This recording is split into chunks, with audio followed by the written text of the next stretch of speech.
I have nothing to close. Uh, it's always a while to listen to Professor Nishino talk about myositis, but also a pressure for me. As we know, it's autoimmune disorder can cause other tissues effect, include skin, joint, lung, heart. But it's also a diagnosis we don't want to miss because it's related treatable. But one thing I found it's difficult to study or understand this disease because it's quite rare. Basically, when we were medical students, we were taught about this disease basically rely on Bohan and Beta criteria.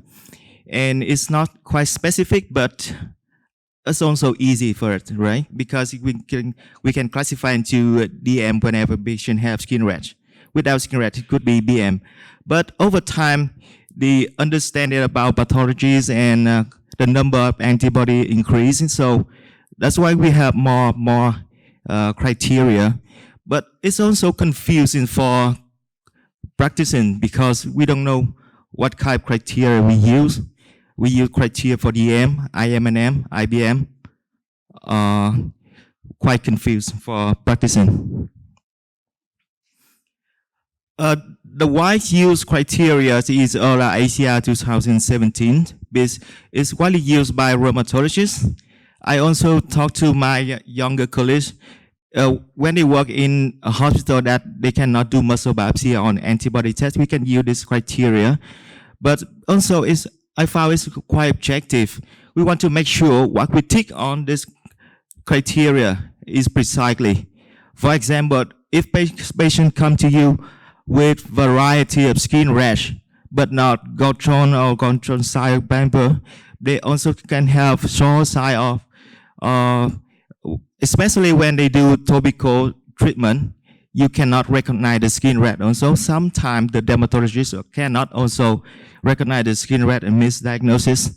And the problem with this criteria, they don't dedicate the value of IXC standing in muscle biopsy and they dedicate the value of antibody in diagnosis. That's why the classification quite narrow compared to what we heard from Professor Nishino talk about myositis nowadays.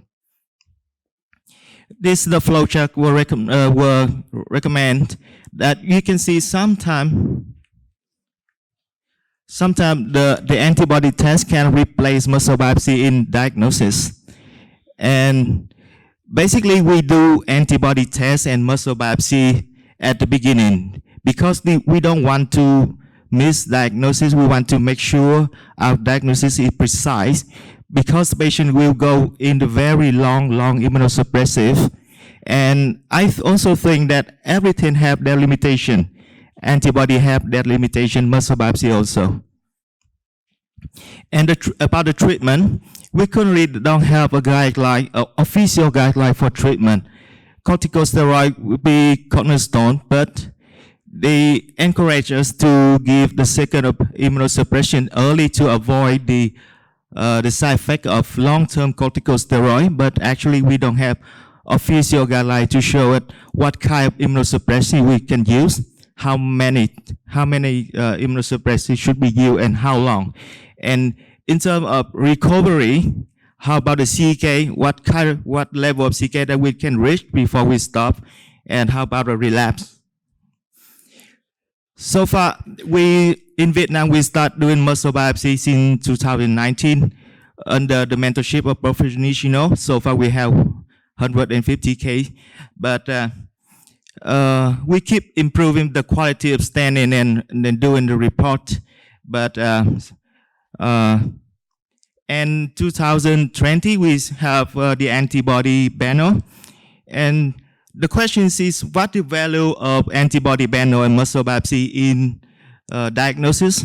Do we need to do one or do both or do it step by step? And the value of every single test? And with the combination of antibody and muscle biopsy, what is the profile of myositis classification in Vietnam? And what is the trend of treatment, prognosis, including disabilities, the cancer screening, or opportunistic infection? That's why we do a retrospective study were conducted at two major centers of Ho Chi Minh City.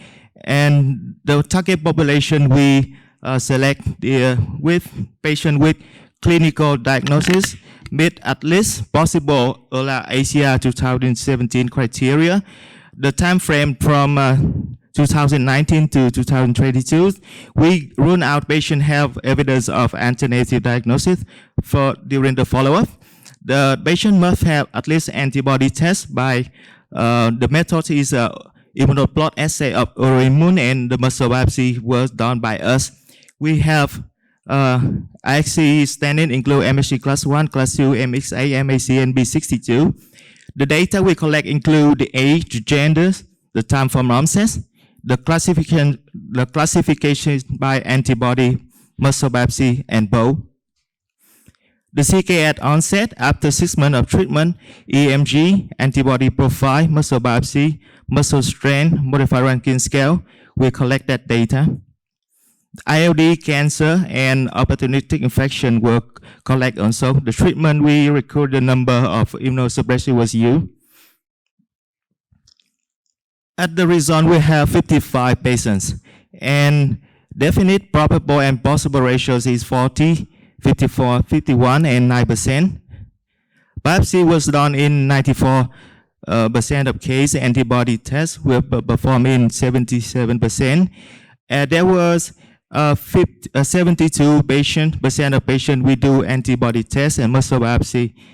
And the cancer screening were performed in 76% of cases, include the CT scan of the lung, abdominal, and endoscopic and ultrasound for breast with women, and statistical ultrasound for men.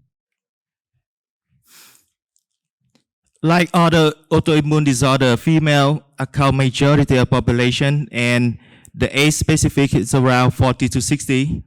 The median time of onset was 6 months. I think it could be quite a delay for diagnosis, but in my experience, I think because in Vietnam it's quite different. Patient can come to a hepatologist for high liver enzyme, go to the cardiologist for vertigo short of breath or something like that. Unfortunately, they don't check the muscle strength. I think that's the reason for quite delay in diagnosis. The mean CBK at onset is about around 3,000, and the modified Rankin scale, mean modified Rankin scale is 2.7. This is the result of antibody test we have here, and we have 33% of DM with seronegative, IMNM 50% seronegative, and the most common one is anti-SRP. By antibody classification, we can classify into 5 subgroups, and the most common one is IMNM, the second one is seronegative. And its antibody test is easy to use. Its antibody test is very helpful, but it's not easy to use. We need to compare to what the clinical examination, what the different can find. Here we have 4 different report of antibody tests. The first one is easy, right? It's easy to make a diagnosis because it's positive with only one antibody, a very strong positive. That's the most common one. But unfortunately, sometimes they positive with 2 antibody with different clinical scenario. And that time we need to compare with what you examine on the patient, and biopsy also need. The last one is the patient. She have multiple myeloma, admit to the hospital because of pneumonia. And they do the test, they found they positive with dozens of antibody, but actually through examination, EMG, CBK, she have no myopathy out there. So be careful when you do antibody test. We need to examination. We do take CBK, EMG, and MRI, something like that. I shows here there are 9 patients with the positive with 2 antibody at the show in orange, and the yellow one they have positive with 3 antibody. But sometimes the phenotype of antibody quite different, like MI2 and SRB. We know that MI2 antibody DM patient have severe skin red, but respond so well to corticosteroid and SRB, severe weakness, but no skin red. This time you need examination. With biopsy, we still a young center for biopsy. That's the reason we have 50% of case is non-diagnosis, and sometimes patient dual negative with antibody and biopsy also. BFA, as professionals tell us, is very specific for DM. We found only 40% of case. We also have MXA, but I didn't ask my pathologist to show this data now, so maybe next time.